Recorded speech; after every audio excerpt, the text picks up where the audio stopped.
Assalamu alaikum wa rahmatullah. It's your brother Farhan back again. Today, inshallah, I want to spend some time talking about generosity. The Prophet sallallahu, alayhi wasallam was described in this month as being more generous than the wind. And I always found that metaphor really interesting and wondered what was it that was meant behind this? What is the generosity in the wind? And then I realized that regardless of how much we seal our doors and regardless of how much we seal our windows, the wind always manages and finds a way to penetrate. And wallahu a'lam, I believe that the generosity of the Prophet sallallahu alayhi wasallam would penetrate in this way, to a point that many people wouldn't even realize where money was coming from. And this is something that's really important in how to establish a relationship between the one who's giving and the one who's receiving, right? The one who's receiving shouldn't feel like it's a favor that's being done to him. He should feel like it's a gift that he or she is receiving. And this is how the Prophet sallallahu alayhi wasallam was with his generosity. Absolutely no strings attached. And this is how the wind is, right? There are no strings attached to the wind. The wind will come and it'll go as it pleases.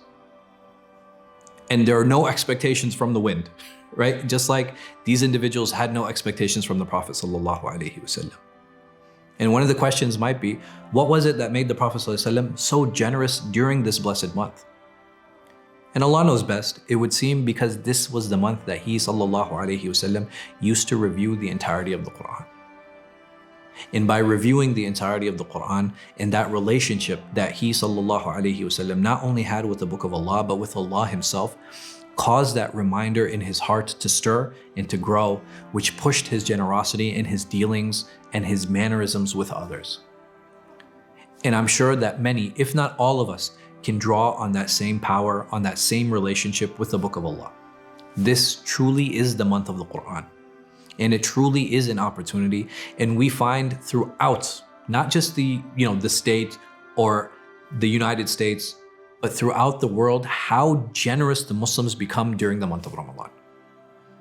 People delay their zakat or they'll pay their zakat early during this month because they just want to take part in its blessings. It is a wonderful opportunity.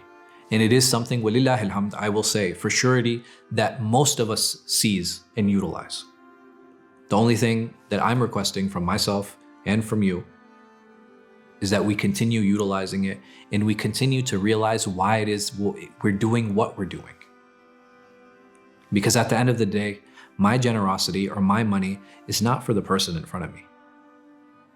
That money is to purify my heart and to remove stinginess and greed from mine.